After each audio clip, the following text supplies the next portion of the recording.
पूर्वांचल की धरती पर अपराध की फसल उगाने वाला माफिया, जो किसी जमाने में आतंक का दूसरा नाम हुआ करता था, जिसने आतंक और अपनी हनक के बलबूते अपराध के पतवार को सहारा बनाया और फिर सियासी नाव पर सवार होकर माफिया से माननीय बन गया। लेकिन 2017 में योगी सरकार आने के बाद उसकी उल्टी गिनती शुरू हुई। जिस माफिया पर 10 में से 4 गैंगस्टर का केस ट्रायल पर है, उस मुख्तार अंसारी को 44 साल बाद बुधवार को किसी अपराध के लिए लखनऊ हाई कोर्ट की तरफ से सजा सुनाई गई। देखिए ये रिपोर्ट।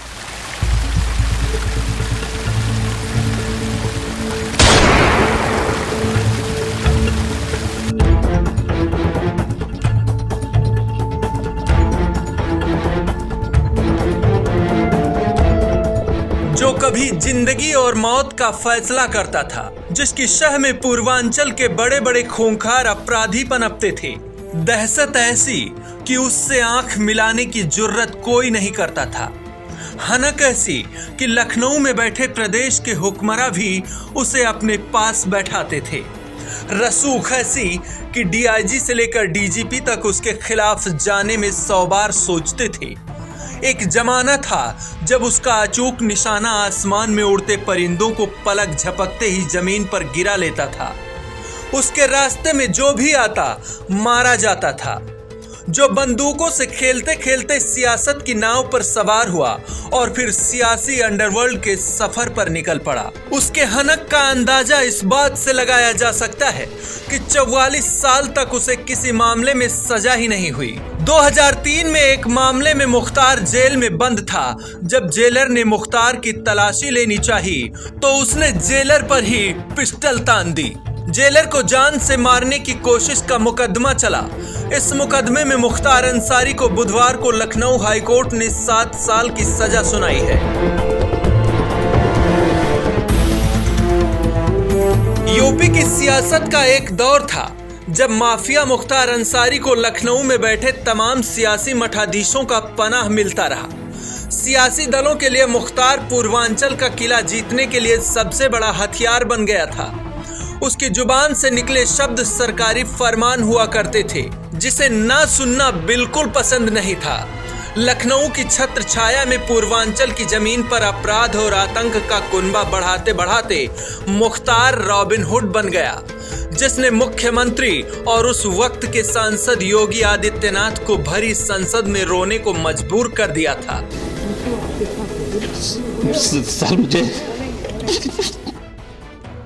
लखनऊ के सिंहासन पर समय के साथ साथ सत्ताएं बदलती रहीं, लेकिन पूर्वांचल में मुख्तार का आपराधिक जलवा ज्यों का त्यों कायम रहा।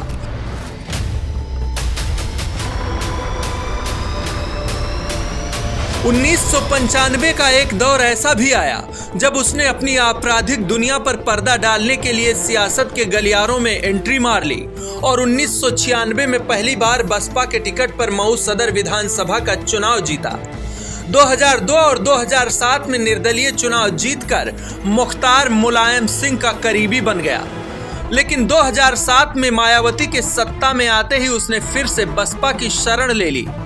2009 के लोकसभा चुनाव में बसपा ने मुख्तार को बीजेपी के कद्दावर नेता मुरली मनोहर जोशी के खिलाफ वाराणसी से उतार दिया। लेकिन 2010 में बसपा का अंसारियों से मोह भंग हो गया। बसपा से अलग होने के बाद भी मुख्तार का जलवा कम नहीं हुआ। ठीक 2 साल बाद 2012 के विधानसभा चुनाव से पहले मुख्तार ने कौमी एकता दल के नाम से अपनी पार्टी बनाई और मऊ सदर सीट से चुनाव जीत लिया। 2012 से 17 तक प्रदेश में सपा की अखिलेश सरकार रही, लेकिन 2017 में प्रदेश के सिंहासन पर जनता ने एक ऐसे सन्यासी को बैठा दिया जिसने सिर्फ सत्ता की ही नहीं बल्कि प्रदेश को माफिया और अपराध से मुक्त करने की शपथ उठा ली थी।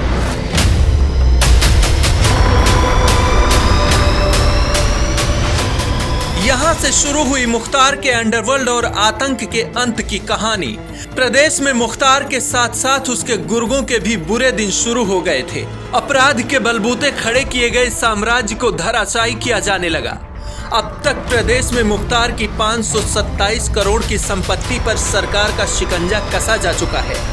योगी सरकार ने गैंगस्टर एक्ट के तहत माफिया और उसके करीबियों के लगभग 246 करोड़ 65,90,939 रुपए की संपत्तियां जब्त की हैं, जबकि अवैध कब्जे से करीब 281 करोड़ की संपत्तियां या तो मुक्त कराई गईं या उन्हें हमेशा के लिए ध्वस्त किया जा चुका है। इसके साथ ही योगी सरकार अब मुख्तार के आतंक की दुनिया पर अंतिम प्रहार करने की तैयारी में भी जुटी हुई है। ब्यूरो रिपोर्ट, आज की खबर।